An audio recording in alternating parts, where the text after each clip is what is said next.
Hello and welcome to World Stories on Viewer Television. I am Deborah Ndukaife. This week we'll take a look at top stories making the rounds from across the globe.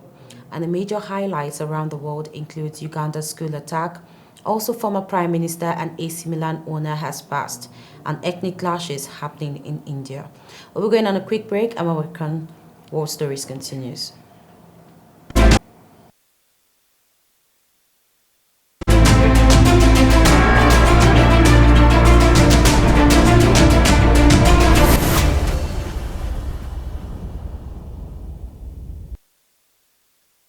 Let's take a look at stories from Egypt. On Wednesday, executed a man sentenced to death for the murder of a fellow student who rejected his advances. In the culmination of a case that sparked outrage, prison authorities carried out the death sentence issued against Mohamed Adel, who was found guilty last year of the premeditated murder of a fellow student, Nayara Ashraf, after he confessed to the crime in court. Adel was sentenced in a highly publicized two-day trial in June last year after a video went viral appearing to show Ashraf being stabbed outside her university in Mansoura. 150 kilometers north of Cairo, she had previously reported her fears of attack to the authorities, and prosecutors had said messages from the accused threatening to cut her throat were found on her phone. A series of high-profile femicides in Egypt last year triggered widespread anger and fears of copycat crimes. Murder is a capital offense in Egypt, which carried out the world's fourth highest number of executions last year, according to Amnesty International. A notorious armed group suspected of annihilating at least 41 people at a Ugandan school has received funds from the alleged Islamic State, according to a UN report. The Allied Democratic Forces, accused of the attack last Friday in the western Ugandan town of Pondwe, has been blamed for thousands of civilian deaths in neighboring Democratic Republic of Congo. In a report due to be published this week, UN experts on the DRC shed light on the hazy financial connections between the two groups.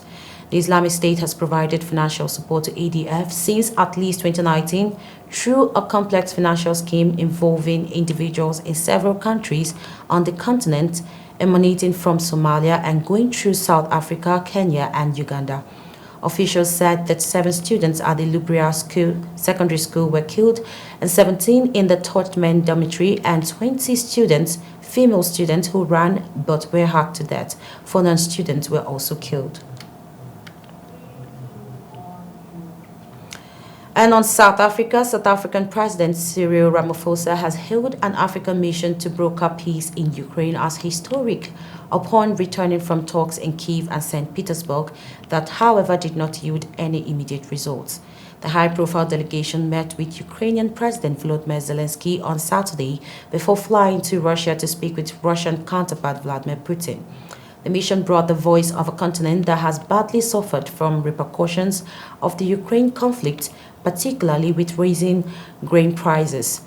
It put forward a 10-point proposal, including de-escalation, the recognition of countries' sovereignty, unimpeded grain support and exports through the Black Sea, and sending prisoners of war and children back to their countries of origin. Now, Ramaphosa says one of the key achievements of the mission was the positive reception it received from both sides, which was encouraging, as well as provide cause for optimism that the proposal will be given consideration. Both Zelensky and Putin have agreed to put further engagement, he noted.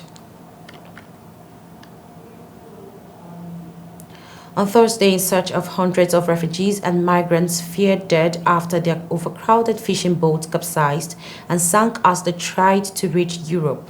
At least 79 people were confirmed to have died in the disaster, and rescuers saved 104 passengers from the boats that sank in deep waters off Greece's coast early on Wednesday while trying to travel from Libya to Italy.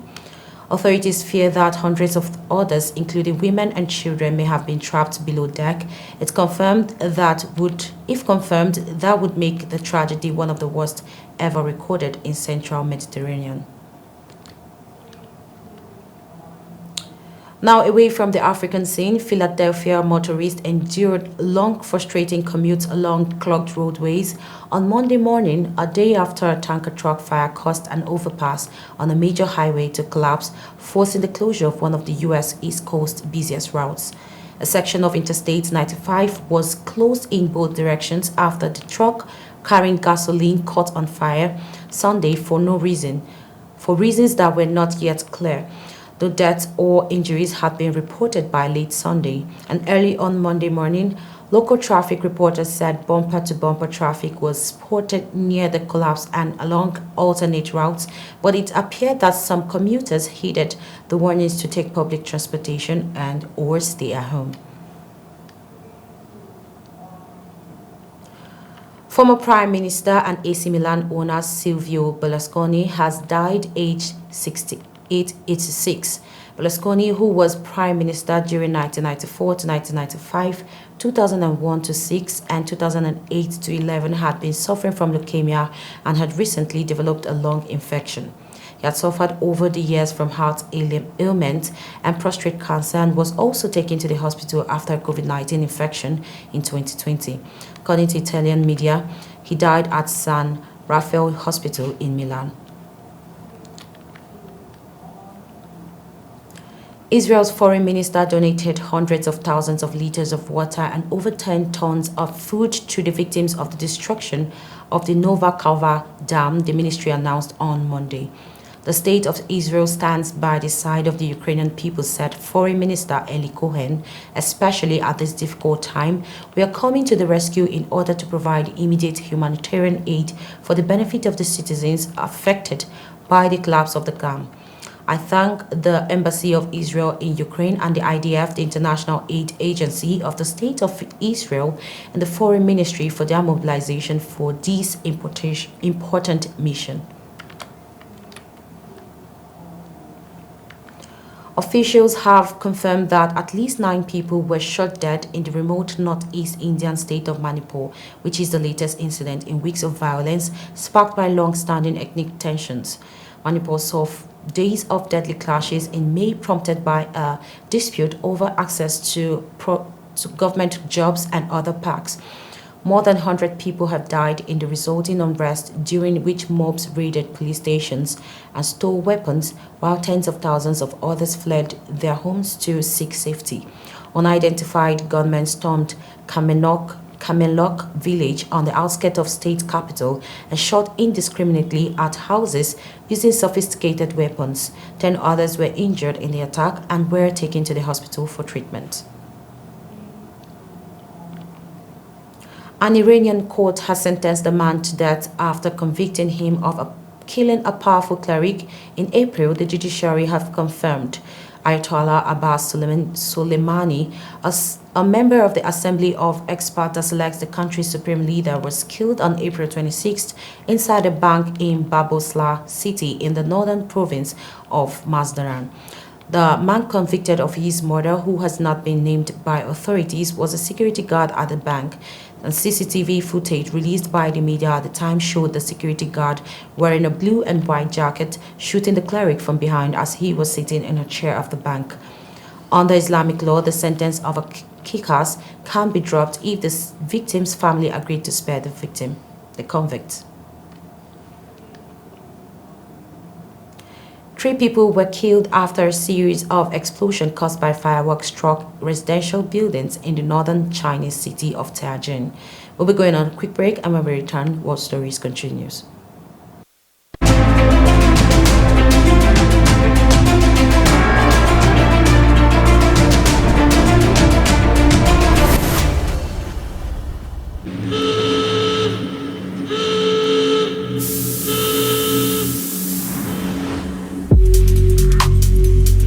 Souls came together.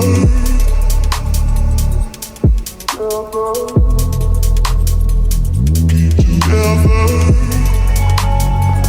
2 souls came together.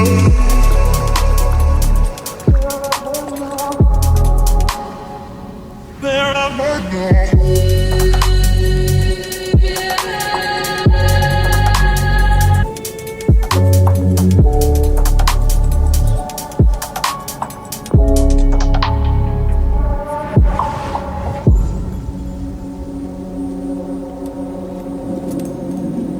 Cat Fragrance, the new luxury fragrance for men and women.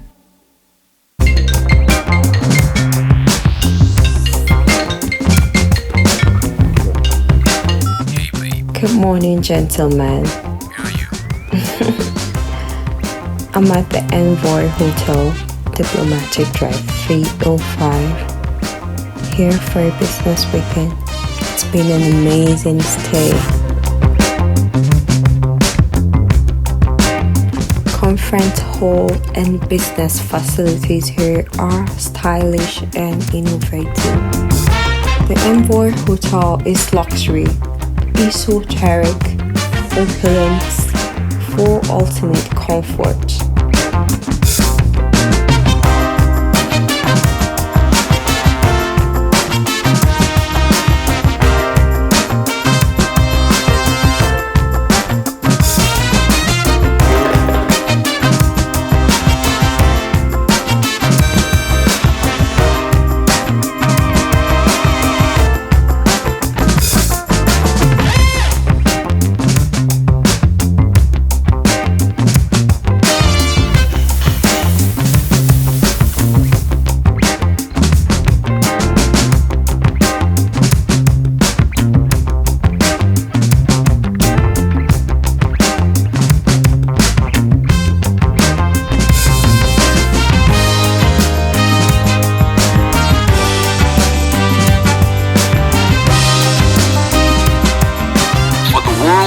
Discerning travelers, we are more than just a place to stay.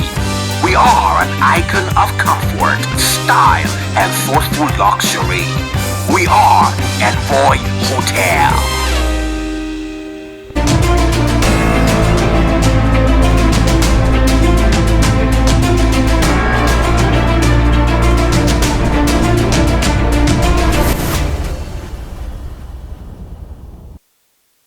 Three people were killed after a series of explosions caused by fireworks struck residential buildings in the northern Chinese city of Tianjin.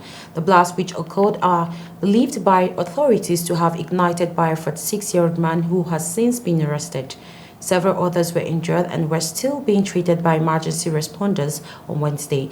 The explosion rocked two residential apartment compounds roughly 1 kilometer apart in the eastern part of Tianjin, which is about 110 kilometers southeast of Beijing. The arrested suspect, surnamed Ma, is under investigation, but no initial findings have been made public.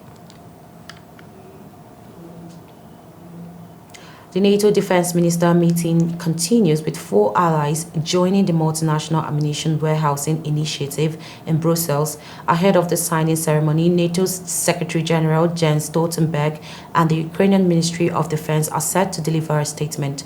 MAWI is a project intended to provide participants with a scalable, expandable, and flexible solution for multinationally stockpiling munitions. During the signing ceremony, the NATO Deputy Secretary General is expected to give a speech.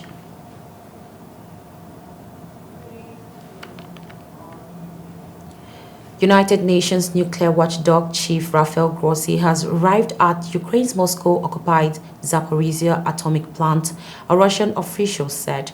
Grossi, head of the International Atomic Energy Agency, was initially expected to tour the site to assess potential safety risks after the destruction of the Kakhovka Dam, the source of cooling water for its reactors. But the visit was delayed to Thursday due to security reasons.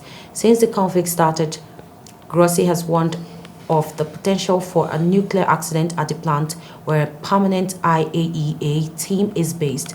The breach of the Russian-held dam, which sits on the Dnipro River and formed a reservoir to provide cooling water, has exacerbated long-running concern over the facility.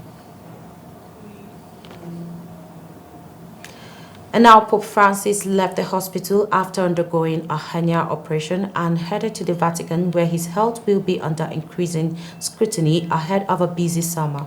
A smiling Francis left the Gemelli Hospital in Rome in a wheelchair, thanking the crowd of well-wishers outside. The 86-year-old has suffered a series of health issues since his election in 2013, from hip problem, knee pain, and weight gain to an inflamed colon and respiratory infection. Argentinian underwent a 3-hour operation under general anesthetic on June 7th to remove a painful hernia on the site of a scar from the previous surgery.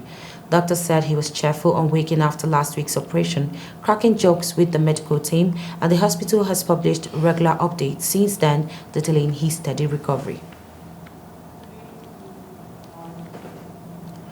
Former British Prime Minister Boris Johnson will join tabloid The Daily Mail as its newest columnist, the publication announced.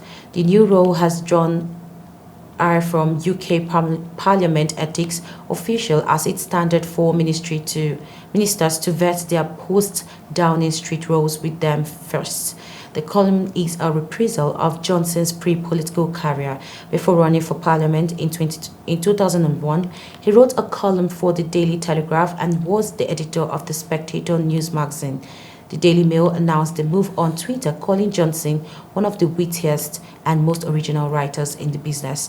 In a promotional video that includes clips of him as Prime Minister, Johnson said that the column will be exactly what I think, but will usually avoid politics. A Serbian court has ordered the continued detention and investigation of 3 Kosovo policemen arrested this week in a border area in the disputed circumstances. Kosovo said the 3 officers were arrested inside the territory by Serbian forces who had crossed the border. Belgrade has said they were arrested inside Serbia by police. The public prosecutor office in Serbia's southwestern city of Kraljevo said it had charged the 3 policemen with unauthorized production, possession, carrying and trafficking of weapons and explosive substances.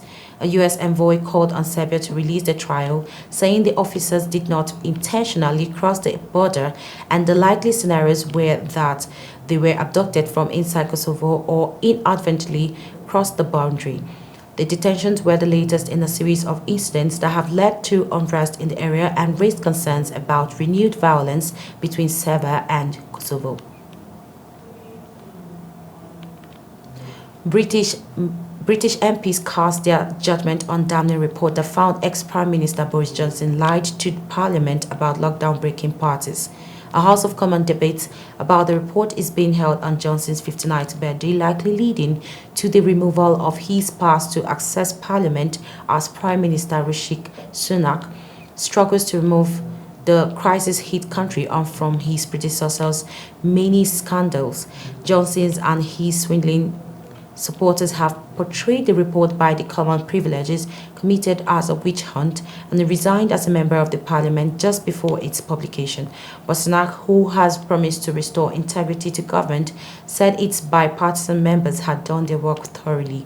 However, Sunak's office refused to say whether he would attend the debate, and he declined to be drawn on how MPs should decide if the report is put to a vote. Israeli forces on Monday killed 2 Palestinians and wounded more than 2 dozen others during a raid in the occupied West Bank, Palestinian officials said.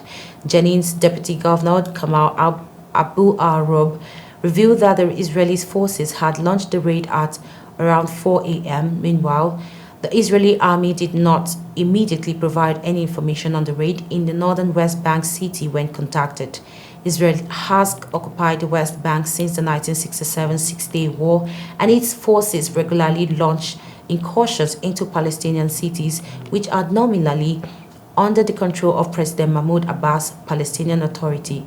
Since the start of the year, at least 161 Palestinians, 21 Israeli, a Ukrainian, and an Italian have been killed in violence linked to the Israeli-Palestinian conflict, according to a tally compiled from official sources.